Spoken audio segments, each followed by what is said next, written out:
ಮೈಸೂರು ಅರಸರಿಗೆ CM Siddaramaiah big shock. ರಾಜಮನೆತನದ ಆಸ್ತಿ ಈಗ ರಾಜ್ಯ ಸರ್ಕಾರದ ಸುಪರ್ದಿಗೆ.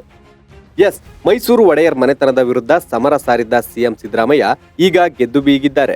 ಬೆಂಗಳೂರು ಅರಮನೆ ಆಸ್ತಿ ವಿಚಾರದಲ್ಲಿ ರಾಜ್ಯ ಸರ್ಕಾರದ ಸುಗ್ರೀವಾಜ್ಞೆಗೆ ರಾಜ್ಯಪಾಲ ತಾವರ್ ಚಂದ್ ಗೆಹ್ಲೋಟ್ ಒಪ್ಪಿಗೆ ಸೂಚಿಸಿದ್ದಾರೆ. ಈ ಮೂಲಕ ಬೆಂಗಳೂರಿನಲ್ಲಿರುವ ಅರಮನೆಯ 100 ಎಕರೆ ಹಾಗೂ ಕೋಟ್ಯಾಂತರ ರೂಪಾಯಿ ಆದಾಯ ಸರ್ಕಾರದ ಪಾಲಾಗಿದೆ.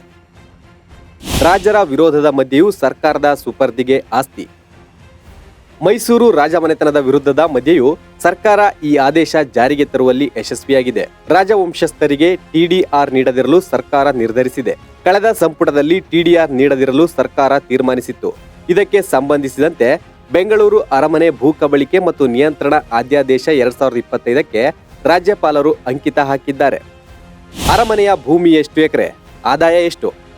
ರಾಜ್ಯ ಸರ್ಕಾರ ಬೆಂಗಳೂರು ಅರಮನೆಯ ಆಸ್ತಿಯ ಮೇಲೆ ಹಕ್ಕು ಸಾಧಿಸಿದೆ. ಅರಮನೆಯ ಭೂಮಿ ಮತ್ತು ಅದರಿಂದ ಬರುತ್ತಿದ್ದ ಆದಾಯವನ್ನ ಸರ್ಕಾರವೇ ಬಳಸಿಕೊಳ್ಳಲಿದ್ದು, ಇದು ರಾಜಮನೆತನಕ್ಕೆ ಆಘಾತ ನೀಡಿದಂತಾಗಿದೆ. ಇದರಿಂದ ತೀವ್ರ ಆಕ್ರೋಶಗೊಂಡಿದ್ದ ರಾಜಮಾತೆ ಪ್ರಮೋದಾದೇವಿ ಸುದ್ದಿಗೋಷ್ಠಿ ನಡೆಸಿ ಸರ್ಕಾರದ ವಿರುದ್ಧ ಕಿಡಿಕಾರಿದ್ರು. ಇದರ ಮಧ್ಯೆಯೂ ರಾಜ್ಯಪಾಲರು ಸುಗ್ರೀವಾಜ್ಞೆಗೆ ಅಂಕಿತ ಹಾಕಿರೋದ್ರಿಂದ ಸರ್ಕಾರ ಸಂಪೂರ್ಣವಾಗಿ ಹಿಡಿತ ಸಾಧಿಸಿದೆ. ಹಾಗಾದ್ರೆ ಅರಮನೆಯ ಆಸ್ತಿ ಎಷ್ಟು, ಆ ಭೂಮಿಯಿಂದ ಬರುತ್ತಿದ್ದ ಆದಾಯ ಎಷ್ಟು ಅಂತ ಕೇಳಿದ್ರೆ ನೀವು ಶಾಕ್ ಆಗ್ತೀರಾ. ಅದನ್ನ ಹೇಳ್ತೀವಿ ಕೇಳಿ. 3,000 ಕೋಟಿ ಮೌಲ್ಯ, 472 ಎಕರೆ ಭೂಮಿ. ಎಸ್, ಯಾವುದೇ ದೊಡ್ಡ ಕಾರ್ಯಕ್ರಮಗಳು ನಡೆದರೂ ಬೆಂಗಳೂರಿನ ಅರಮನೆ ಮೈದಾನದಲ್ಲೇ ನಡೆಯುತ್ತವೆ. ಪ್ಯಾಲೇಸ್ ಗ್ರೌಂಡ್ ವಿಶಾಲವಾಗಿ ಸಾರಿಗೆ ಸೌಲಭ್ಯ ಹೊಂದಿದ ಕಾರಣದಿಂದಾಗಿ ಅದ್ದೂರಿ ಕಾರ್ಯಕ್ರಮಗಳು ಇಲ್ಲೇ ಜರುಗುತ್ತವೆ. ಈ ಕಾರ್ಯಕ್ರಮಗಳಿಂದಾಗಿ ವರ್ಷಕ್ಕೆ 100 ಕೋಟಿ ರೂಪಾಯಿ ಆದಾಯ ಬರುತ್ತದೆ ಅನ್ನೋ ಮಾಹಿತಿ ಇದೆ. ಪ್ಯಾಲೇಸ್ನ ಗ್ರೌಂಡ್ನ ಭೂಮಿ ಒಟ್ಟು 472 ಎಕರೆ ಇದೆ. ಇಂತಹ ಭೂಮಿಯನ್ನ ಈಗ ರಾಜಮನೆತನದಿಂದ ರಾಜ್ಯ ಸರ್ಕಾರ ತನ್ನ ವಶಕ್ಕೆ ಪಡೆದಿದೆ. ರಾಜಮನೆತನದ ಮತ್ತು ರಾಜ್ಯ ಸರ್ಕಾರದ ನಡುವೆ ಏನಿದು ಕಿತ್ತಾಟ? ಇಂತಹ ಬೆಳವಣಿಗೆ ನಡೆಯುವುದಕ್ಕೆ ಒಂದು ಕಾರಣವಿದೆ. 1996ರಲ್ಲಿ ಬೆಂಗಳೂರು ಪ್ಯಾಲೇಸ್ ವ್ಯಾಪ್ತಿಯ 472 ಎಕರೆ ಭೂಮಿಯನ್ನ ಸರ್ಕಾರ ವಶಕ್ಕೆ ಪಡೆಯಲು 11 ಕೋಟಿ ರೂಪಾಯಿ ನಿಗದಿಪಡಿಸಿತ್ತು. ಆಗಿನ ಕಾಲದಲ್ಲಿ 1 ಎಕರೆಗೆ 2.30 ಲಕ್ಷ ರೂಪಾಯಿಯಂತೆ ದರ ನಿಗದಿ ಮಾಡಲಾಗಿತ್ತು. ಆದ್ರೆ ರಾಜಮನೆತನ ಇದನ್ನ ಪ್ರಶ್ನಿಸಿ ಕೋರ್ಟ್ ಮೆಟ್ಟಿಲೇರಿತ್ತು. ಇಂದಿನ ಮಾರುಕಟ್ಟೆ ದರ ಎಕರೆಗೆ 200 ಕೋಟಿ ರೂಪಾಯಿ ಆಗುತ್ತೆ. ರಸ್ತೆ ಅಗಲೀಕರಣಕ್ಕೆ ಬೇಕಾದ 15 ಎಕರೆ 36 ಗುಂಟೆ ಜಾಗವನ್ನೇ ವಶಕ್ಕೆ ಪಡೆಯುವುದಾದ್ರೆ ಎಕರೆಗೆ 200 ಕೋಟಿ ಬೆಲೆ ಆಗುತ್ತೆ.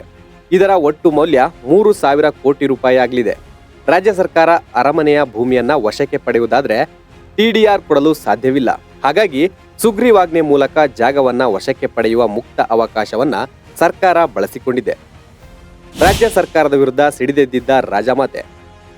ಇನ್ನು ರಾಜ್ಯ ಸರ್ಕಾರದ ನಿರ್ಣಯದ ವಿರುದ್ಧ ರಾಜಮಾತೆ ಪ್ರಮೋದಾದೇವಿ ತೀವ್ರ ಆಕ್ರೋಶ ಹೊರಹಾಕಿದ್ರು. ಅರಮನೆ ಮೈದಾನದ ಭೂಮಿ ಬಳಕೆಗೆ 3,000 ಕೋಟಿ ರೂಪಾಯಿ ಟಿಡಿಆರ್ ಕೊಡುವುದನ್ನು ತಪ್ಪಿಸಲು ಸರ್ಕಾರ ಸುಗ್ರೀವಾಜ್ಞೆ ಹೊರಡಿಸಿದೆ ಅಂತ ಪ್ರಮೋದಾದೇವಿ ಒಡೆಯರ್ ಆರೋಪಿಸಿದ್ರು.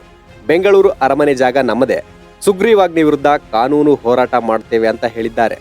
ಸದ್ಯ ಬೆಂಗಳೂರು ಅರಮನೆಯ ಭೂಮಿ ಬಳಕೆ ಮತ್ತು ನಿಯಂತ್ರಿಸುವ ಅಧಿಕಾರವನ್ನ ಸರ್ಕಾರ ತನ್ನದಾಗಿಸಿಕೊಂಡಿದೆ. ಇದರ ವಿರುದ್ಧ ಕಾನೂನು ಹೋರಾಟ ಮಾಡದಾಗಿ ರಾಜಮನೆತನ ಹೇಳಿದೆ. ಮುಂದೇನಾಗುತ್ತೋ ಕಾದು ನೋಡಬೇಕು. Bureau report, boss TV Kannada. Latest ಹಾಗೂ ಇಂಟ್ರೆಸ್ಟಿಂಗ್ ಸುದ್ದಿಗಳಿಗಾಗಿ ಬಾಸ್ ಟಿವಿ ಕನ್ನಡ ಚಾನೆಲ್ನ ಸಬ್ಸ್ಕ್ರೈಬ್ ಮಾಡಿ. ಹಾಗೆಯೇ ಬೆಲ್ ಐಕಾನ್ ಪ್ರೆಸ್ ಮಾಡಿ. ಇದರ ಜೊತೆಗೆ ಫೇಸ್ಬುಕ್, ಇನ್ಸ್ಟಾಗ್ರಾಮ್, ಎಕ್ಸ್ ನಲ್ಲೂ ಮಿಸ್ ಮಾಡದೆ ಫಾಲೋ ಮಾಡಿ.